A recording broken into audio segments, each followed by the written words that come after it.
നമസ്കാരം. സോഡിയാക് മീഡിയയിലേക്ക് എല്ലാ പ്രേക്ഷകർക്കും സ്വാഗതം. 2026 ജൂലൈ മാസത്തെ മകം നക്ഷത്രക്കാരുടെ നക്ഷത്രഫലം ഒന്ന് പരിശോധിച്ച് നോക്കാം.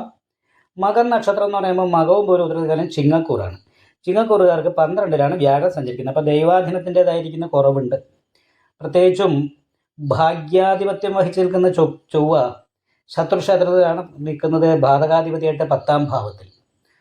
ദൈവാധീനക്കുറവും ഉണ്ട്. അതുകൊണ്ടൊക്കെ തന്നെ തൊഴിലിൻ്റെ കാര്യത്തിൽ ഒരു സ്ഥാനചലനം പോലെയുള്ള കാര്യങ്ങൾക്ക് യോഗമുള്ള സമയമാണ്. പിന്നെ 12ാം ഭാവത്തിൽ ധനകാരകനായിരിക്കുന്ന വ്യാഴം സഞ്ചരിക്കുന്നത് കൊണ്ട് വിദേശത്തോ വീട് വിട്ട് അന്യദേശത്തോ പോയിട്ട് തൊഴിലെടുക്കേണ്ട ഒരു അവസ്ഥയാണ് കാണുന്നത്. അപ്പോൾ അങ്ങനെ തൊഴിലെടുക്കുമ്പോൾ ഗുണം ചെയ്യും. എന്തായാലും ഒരു സ്ഥാനചലനത്തിന് യോഗമുള്ള സമയമാണ്. ലഗ്നത്തിൽ ക്ഷുദ്രകാരകനായിരിക്കുന്ന കേതു നിൽക്കുന്നതുകൊണ്ട് സന്തോഷിക്കുമ്പോൾ പെട്ടെന്ന് ടെൻഷൻ, ഇടയ്ക്കിടയ്ക്ക് തലവേദന, ഇങ്ങനെയുള്ള കാര്യങ്ങൾക്ക് യോഗമുണ്ട്. അതേപോലെ തന്നെ 7ാം ഭാവത്തിൽ രാഹുവാണ്. അപ്പോൾ രാഹു എഴുതുന്നതിനുണ്ട് എന്ത് കാര്യത്തിന് ഇറങ്ങുമ്പോഴും ആദ്യം ഒരു തടസ്സം ഉണ്ടാവുക, അതിനുശേഷമേ കാര്യം അനുകൂലമാകുള്ളൂ. മാത്രമല്ല നിവർത്തി സ്ഥാനാധിപതിയായിരിക്കുന്ന ശനി അഷ്ടമത്തിലാണ്.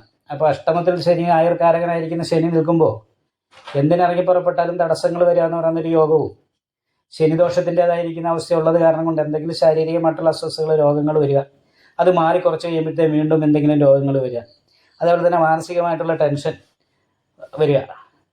അപ്പോൾ ചെറിയ കാര്യത്തിന് ടെൻഷൻ അടിച്ച് കുറച്ച് കഴിഞ്ഞ് അതൊന്ന് റെഡിയായി കഴിഞ്ഞ് കുറച്ച് കഴിയുമ്പോഴത്തേക്കും വേറെ എന്തെങ്കിലും ചെറിയൊരു കാര്യത്തിന് വീണ്ടും ടെൻഷൻ ഉണ്ടാകുക. ഈ രീതിയിൽ മനസ്സമാധാനക്കുറവ് ഉണ്ടാകാൻ സാധ്യതയുള്ളൊരു സമയം കൂടിയാണ്. അത് മാത്രമല്ല രാഹു 7ാം ഭാവത്തിൽ നിൽക്കുന്നത് കാരണം കൊണ്ട് എന്തിനിറങ്ങിയാലും തടസ്സം വരികയും ചെയ്യും. 10 രൂപ ചിലവാക്കേണ്ടിടത്ത് 20 രൂപ ചിലവാക്കേണ്ട ഒരവസ്ഥയാണ്. അത് മാത്രമല്ല ക്ഷേത്ര ദർശനം പോലെയുള്ള കാര്യങ്ങൾ, അനാവശ്യമായിട്ടുള്ള ദൂരയാത്രകൾ, ഇതുകൊണ്ടൊക്കെയുള്ള ശാരീരികമായിട്ടുള്ള ക്ഷീണം വേറെ ഉണ്ടാവും. അപ്പോൾ അത് കാരണം കൊണ്ട് വളരെ ശ്രദ്ധിക്കുക. അടിവേര സംബന്ധമായിട്ട് നടുവേദന ഇതുപോലെയുള്ള രോഗാവസ്ഥ കാര്യങ്ങൾക്കും തലവേദന പോലെയുള്ള രോഗങ്ങൾക്കും കാൽപാദത്തിന് വേദനയ്ക്കൊക്കെ യോഗമുണ്ട്. അപ്പോൾ പരിഹാരമായിട്ട് വിഷ്ണു ക്ഷേത്രത്തിൽ നെയ്വിളക്ക്, ഭാഗ്യസൂക്താർച്ചന മുതലായിട്ടുള്ള വഴിപാടുകളൊക്കെ ചെയ്ത് നന്നായിട്ട് പ്രാർത്ഥിക്കണം. ശിവക്ഷേത്രത്തിൽ ഭാഗ്യസൂക്താർച്ചന ചെയ്യണം. അതുപോലെ തന്നെ ശംഖാഭിഷേകവും നെയ്വിളക്കും കഴിപ്പിക്കണം. ശനീശ്വരനെ നീരാഞ്ജനം വഴിപാട് ചെയ്യണം. നാഗപൂജ ചെയ്യണം.